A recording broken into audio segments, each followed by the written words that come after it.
Naging matagumpay ang isinagawang ikatlong Maritime Cooperation Activity ng Armed Forces of the Philippines at ng United States Indo-Pacific Command.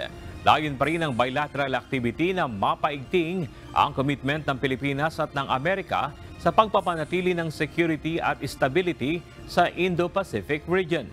Lumahok sa nasabing maritime cooperation ang BRP Gregorio del Pilar ng Philippine Navy.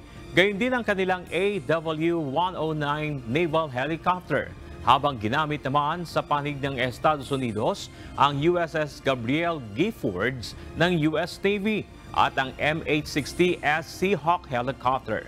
Kabilang sa mga activities na isinagawa ang passing at communication exercises. Gayon din ang division tactics, watch maneuver at photo exercise.